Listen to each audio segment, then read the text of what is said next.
ಸಮಂತಾ ಅವರಿಂದ ವಿಚ್ಛೇದನ ಪಡೆದ ಟಾಲಿವುಡ್ ಯುವ ನಾಯಕ ನಾಗಚೈತನ್ಯ ಇತ್ತೀಚೆಗೆ ಎರಡನೇ ವಿವಾಹವಾದರು.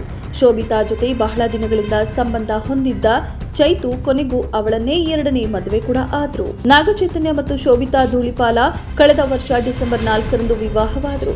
ಕಡಿಮೆ ಸಂಖ್ಯೆಯ ಅತಿಥಿಗಳ ನಡುವೆ ನಡೆದ ವಿವಾಹ ಸಮಾರಂಭದಲ್ಲಿ ಅನೇಕ ಸ್ಟಾರ್ ಸೆಲೆಬ್ರಿಟಿಗಳು ಭಾಗವಹಿಸಿ ನವ ದಂಪತಿಗಳನ್ನು ಆಶೀರ್ವದಿಸಿದರು.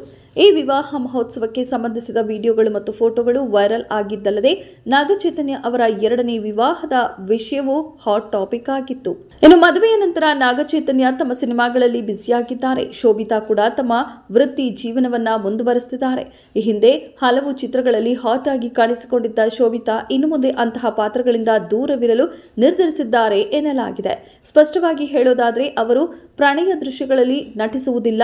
ಮದುವೆಯ ನಂತರ ಅಂತಹ ಚಿತ್ರಗಳಿಂದ ದೂರವಿರುವುದು ಉತ್ತಮ ಎಂದು ಶೋಭಿತಾ ನಿರ್ಧರಿಸಿದ್ದಾರೆ. ಇತ್ತೀಚೆಗೆ ತಾಂಡೆಲ್ ಸಕ್ಸಸ್ ಮೀಟ್ನಲ್ಲಿ ಭಾಗವಹಿಸಿದ್ದ ಶೋಭಿತಾ ಸೀರೆಯಲ್ಲಿ ಸ್ಟೈಲಿಶ್ ಆಗಿ ಕಾಣಿಸಿದ್ರು. ಶೋಭಿತಾ ಬೆಳ್ಳಿತೆರೆ ಮತ್ತು ನಿಜ ಜೀವನದಲ್ಲಿ ತನ್ನ ಗ್ಲಾಮರ್ ಡೋಸ್ನಿಂದ ವಿರಾಮ ತೆಗೆದುಕೊಳ್ಳಲು ನಿರ್ಧರಿಸಿದ್ದಾರೆ. ತನ್ನಿಂದಾಗಿ ಅಕ್ಕಿನೇನಿ ಕುಟುಂಬಕ್ಕೆ ತೊಂದರೆಯಾಗಬಾರದು ಎಂಬ ಉದ್ದೇಶದಿಂದ ಶೋಭಿತಾ ಈ ನಿರ್ಧಾರ ತೆಗೆದುಕೊಂಡಿದ್ದಾರೆ ಎನ್ನಲಾಗುತ್ತಿದೆ. ಅಲ್ಲದೆ ಶೋಭಿತಾ ತೆಗೆದುಕೊಂಡ ಈ ನಿರ್ಧಾರದಿಂದ ಅಕ್ಕಿನೇನಿ ಅಭಿಮಾನಿಗಳು ಸಂತೋಷ ವ್ಯಕ್ತಪಡಿಸಿದ್ದಾರೆ.